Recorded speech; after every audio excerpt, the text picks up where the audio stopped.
रानी मृगनयनी। प्रख्यात गुजरी महल एक राजा और उसके प्रेमिका की अमर प्रेम कहानी का गवाह है। इस महल में तोमर वंश के राजा मानसे और उनके प्रेयसी राजा मृगनयनी के अमर प्रेम को देखा गया है। इस महल के खंभे मोहब्बत की बुनियाद पर खड़े हुए हैं। शहर के बाहर बनाया गया गुजरी महल राजा मानसिंह तोमर और उनके पत्नी के प्रेम का प्रतीक है। बताया जाता है कि राजा मानसिंह कहीं जा रहे थे, तभी ये उन्हें रास्ते में ग्वालन यानी कि मृगनयनी दिखाई दी। ग्वालन बहुत ही सुंदर होने के साथ साथ चतुर भी थे और राजा के मन में तुरंत भाग गए। राजा मानसिंह तोमर ने तुरंत ही मृगनयनी को अपनी रानी बनाने का निश्चय कर लिया।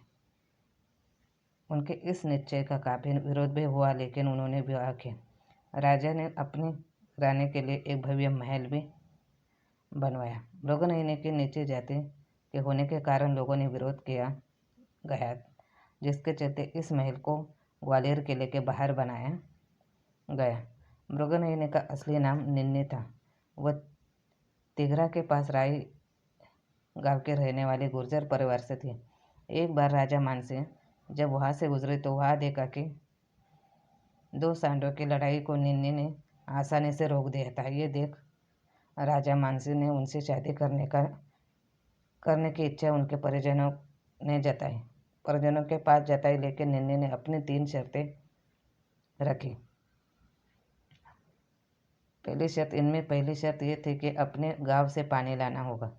दूसरी शर्त ये थी कि उनके लिए अलग से महल बनवाना होगा। तीसरी शर्त युद्ध में क्षेत्र में राजा के साथ ही रहेगी। मानसिंह ने तीनों शर्तें मान ली। मृग जैसे बड़ी आंखों वाली निन्नी को बाद में उन्होंने मृगनयनी नाम दिए और इस 28 कमरों वाले भव्य गुर्जर महल का निर्माण करवाया। साथ ही टेराकोटा की बनी पाइप के द्वारा पानी को इस महल तक लाया गया। गुजरी महल परंपरागत हिंदू भवनों के तरह चौरस है, जिसके बीच में बड़ा सा चौक और बाग है। यहाँ के खंभों तथा दीवारों पर नक्शेदार काम किया गया है, जो देखते ही मन मोह लेता है। साथ ही यह प्यार का प्रतीक भी है। बताया जाता है कि रानी मृगनयनी ग्वालियर से दूर राय गांव के रहने वाली थी। रानी जब ग्वालियर आई तो उन्हें यहाँ का पानी नहीं भाया। इस पर उन्होंने राजा को बोला कि उन्हें अपने गांव से निकलने वाली सांक नदी का पानी चाहिए। तो राजा मानसिंह तोमर ने सांक नदी से गुजरी महल तक पाइपलाइन की थी। यह पाइपलाइन आज भी मौजूद है, रानी के महल में है। अकबर के नवरत्नों में से एक राजा मानसिंह का भी नाम शामिल है। ये अपनी बुद्धिमत्ता और सैन्य कुशलता के कारण अकबर के काफ़ी करीब रहे। मानसिंह अकबर के सेनापति के रूप में कई ऐतिहासिक युद्ध लड़े, जिसके लिए इतिहास में काफ़ी मशहूर भी हुए। पर क्या आप जानते हैं कि वह मानसिंह ही थे जिन्होंने अकबर के रत्न रहे बीरबल की मौत का बदला लिया था। राजा मानसिंह का जन्म 1540 में हुआ था, जो आमेर के राजा थे। इनके पिता का नाम राजा भगवान दास था। वही भगवान दास जिन्होंने गुजरात युद्ध के समय अकबर का साथ दिया था। यही नहीं, उन्होंने कई युद्धों में अकबर की मदद भी की थी। इस लिहाज से कहा जाता है कि राजा मानसिंह को पराक्रम और साहस विरासत में मिला था। यह जानकर हैरानी हो सकती है कि राजा मानसिंह महाराणा प्रताप जैसे सूरमा से लोहा लेने से पीछे नहीं हटे। कहा जाता है कि एक बार जब वो युद्ध से वापस आ रहे थे, तभी उन्होंने महाराणा प्रताप से मिलने की इच्छा जताई थी। मानसिंह का पैगाम पाते ही महाराणा प्रताप उनसे मिलने के लिए राजी हो गए। जैसे ही मानसिंह उनके दरबार में पहुंचे तो उनका जोरदार स्वागत किया गया।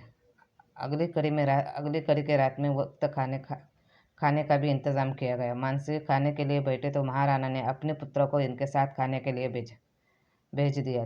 चूँकि वह खुद नहीं आए थे, इसलिए मानसिंह ने इसे अपना अपमान समझा, जबकि महाराणा ने भोज में शामिल न हो पाने का वाजिब कारण भी बताया था। उन्होंने बताया था कि उनके सिर में दर्द है, इसलिए वो भोज में नहीं आ सके। आगे चलकर 1576 में राणा का यह व्यवहार हल्दी घाटी युद्ध का सबब बना। इस युद्ध में अकबर ने अपने बेटे सलीम यानी कि जहांगीर को मुगल सेना का नेतृत्व सौंप दिया। इसमें राजा मानसिंह और महावत खां के साथ एक बड़ी मुगल सेना महाराणा प्रताप से युद्ध करने पहुंची। इस युद्ध में मुगल सेना के आगे महाराणा प्रताप की सेना बहुत कम थी। इस भयानक युद्ध में महाराणा प्रताप बच निकले में कामयाब रहे थे, मगर उनका घोड़ा चेतक शहीद हो गया था। हल्दीघाटी युद्ध के बाद मुगल सेना को उस प्रांत को लूटने का फरमान जारी किया गया था, मगर राजा मानसिंह ने ऐसा करने से इनकार कर दिया था। उनके इस फैसले के बाद कुछ दिनों तक मुगल दरबार से इनकी दूरियां भी रही। जब राजा मानसिंह के पिता को पंजाब का सूबेदार नियुक्त किया गया तब इन्हें सीमांत प्रांत का कार्यभार सौंपा गया था। इसी दौरान अकबर के भाई मिर्जा मोहम्मद हुक्म की मृत्यु हो गई, ऐसे में राजा मानसिंह को काबुल भेजा गया। ये वह दौर था जब अफगान में कुछ सरदारों ने लूटमार मचा रखी थी। लोगों में उनको लेकर खौफ था। ऐसे में राजा मानसिंह बड़ी बहादुरी से उन लुटेरों को खदेड़ने में कामयाब हुए रहे और जनता को लूटपाट से निजात दिलवाई थी। इन्हीं लुटेरों में से एक यूसुफजई कबीला भी था, जिससे युद्ध के दौरान अकबर के प्रिय राजा बीरबल की भी दर्दनाक मौत हो गई। इस कारण जैन खां कोका और अब्दुल फतह को वापस बुला लिया गया। ऐसे में इस कार्य को भी पूरा करने के लिए राजा मानसिंह को चुना गया। माना जाता है कि मानसिंह ने इस जिम्मेदारी को बखूबी निभाया और यूसुफजई कबीले के सरदार को मारकर राजा बीरबल की मौत का बदला ले लिया था। आगे अकबर ने इन्हें काबुल का शासक नियुक्त किया गया था। फिर उनको बिहार में कुछ कछवाओं की जहागीरें सौंपी गई।